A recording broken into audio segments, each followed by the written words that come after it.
On April 16th of 2023, 22-year-old Mercedes Vega was seen on surveillance video walking into her apartment complex parking garage. She was about to go out with her friends to Dave & Buster's, but she never arrived. At around 1:30 the next morning, Maricopa County Sheriff's deputies were called to the scene of a car fire near Interstate 10. Firefighters were able to put out the fire, but what they found inside the car was downright horrifying. They found the dead body of Mercedes Vega.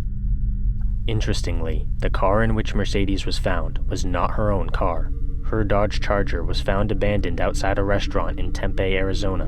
The medical examiners took a look at Mercedes' corpse, and they discovered several interesting things. Mercedes had still been alive when the fire was started, and the cause of death was smoke inhalation. She had been shot in the arm, hit in the head, and she had bleach in her throat.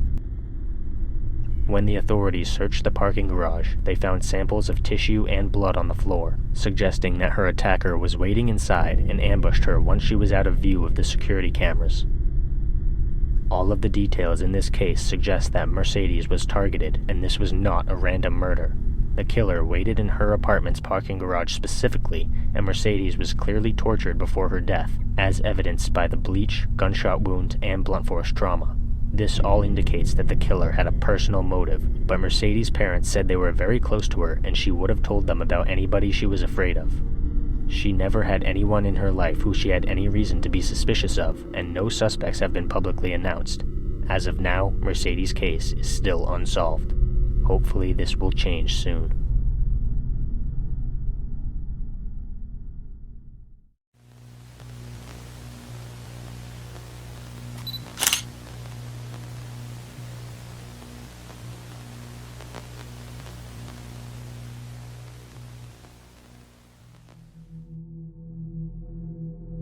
Sierra Lamar was born and raised in Fremont, California before moving to Morgan Hill after her parents' divorce. By all accounts, she was funny, playful, and smart.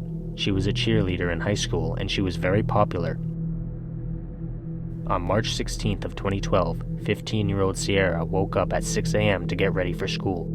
Before she left, she posted this selfie on social media, which would be the last photo ever taken of Sierra Lamar. She left the house at 7:15 and began walking to her bus stop several blocks away from her house. After Sierra had left, her mother Marlene sent her some text messages reminding her to do her chores when she got home later that day. Sierra never responded, and Marlene assumed she was busy with school. Marlene got out of work at 3:45 p.m. and she called Sierra to check in. Her daughter didn't pick up or send anything back. Marlene was extremely worried, so she drove home to check if Sierra was there. She wasn't. Marlene then drove to Sierra's high school, but the school told her Sierra had never even made it to class that day. For some reason, the school hadn't bothered to call Marlene and inform her of this. Marlene called the police and reported her daughter missing.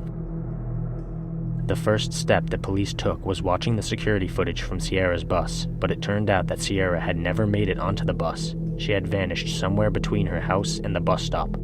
The police scoured the area and found Sierra's phone, but nothing on the phone provided any leads. They began searching an area around a shed several miles from Sierra's home. This is where they found Sierra's black bag. Inside, they found Sierra's jeans, shoes, and sweater. The police took the bag and its contents back to the station for DNA testing. Disturbingly, their tests came back with a match.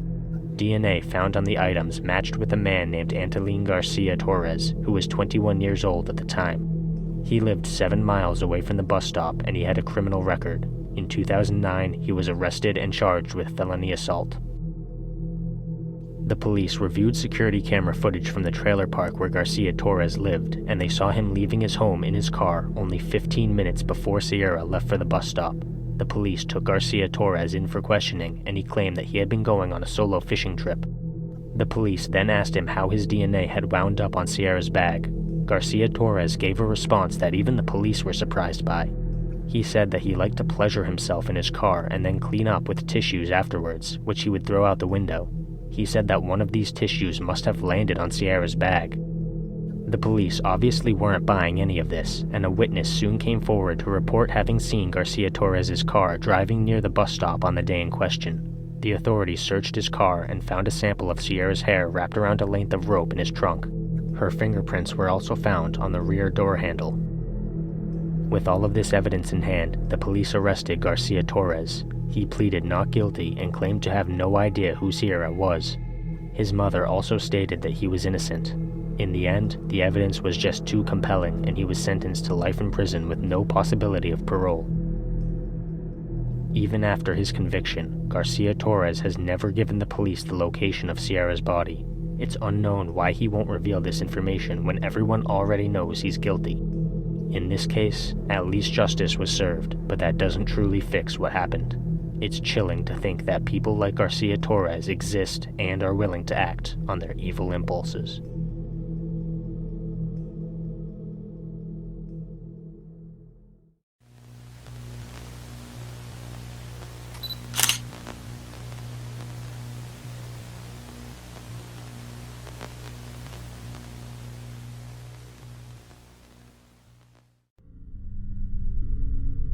Dorothy Jane Scott was a single mother of a 4-year-old boy who lived in Stanton, California. She was a secretary for 2 stores in Anaheim, California. One of the stores sold psychedelic items such as lava lamps, and the other store sold paraphernalia related to marijuana usage.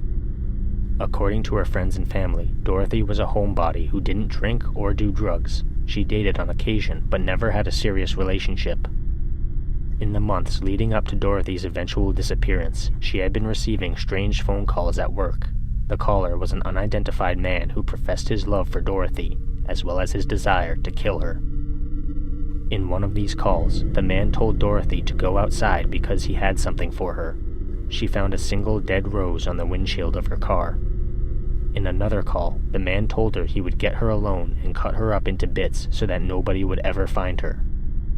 Dorothy was understandably terrified by these threats, so she considered purchasing a handgun. About a week before her disappearance, she even started taking karate lessons. On May 28th of 1980, Dorothy was attending a work meeting. She noticed that one of her coworkers, a man named Conrad Bostron, looked like he was in rough shape. Dorothy and another coworker, Pam Head, left the meeting and brought Conrad to the hospital. The medical personnel determined that Conrad was suffering from a black widow spider bite, and the 2 women stayed with him the entire time he was being treated. Conrad was eventually discharged at 11 p.m., and Dorothy offered to bring her car around to the entrance. She didn't want Conrad to have to walk all the way to the car after his ordeal. Pam and Conrad waited for Dorothy, and eventually they saw her car coming towards them. However, the car was going too fast, and the headlights were blinding them, so they couldn't see who was behind the wheel. They waved their arms to try and get the car to stop, but it passed them and sped away. They assumed that Dorothy must have had an emergency with her son, but when she failed to check in with them several hours later, they reported her missing. On May 29th, Dorothy's car was found in an alley about 10 miles away from the hospital. It had been set on fire. On August 6th of 1984, a construction worker discovered a set of human bones next to a set of dog bones near Santa Ana Canyon Road in California. The bones were partially charred, and the authorities believed they had been there for about 2 years, seeing as there had been a bushfire in the area back in 1982. A turquoise ring and a watch were also found at the site. According to Dorothy's mother, the watch had stopped at 12:30 a.m. on May 29th, only an hour after Dorothy's coworkers had last seen her. On August 14th, the bones were officially identified as Dorothy's, but the cause of death could not be determined.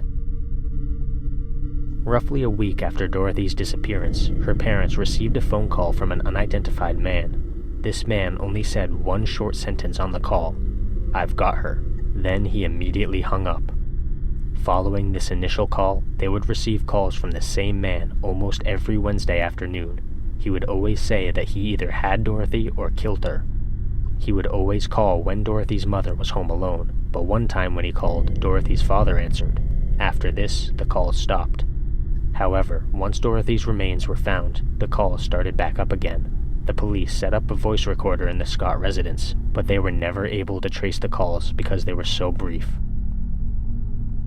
On June 12th of 1980, an unidentified man called the front desk at the Orange County Register, which had run a story about Dorothy's case. The man said that he had killed Dorothy because she was the love of his life and he caught her cheating with another man. The caller apparently knew multiple details about the case that had never been made public. Therefore, investigators believe that man was legitimately the killer, but he has never been identified. Dorothy's case remains unsolved to this day, and justice has yet to be served. Let's just hope that her killer never falls in love again.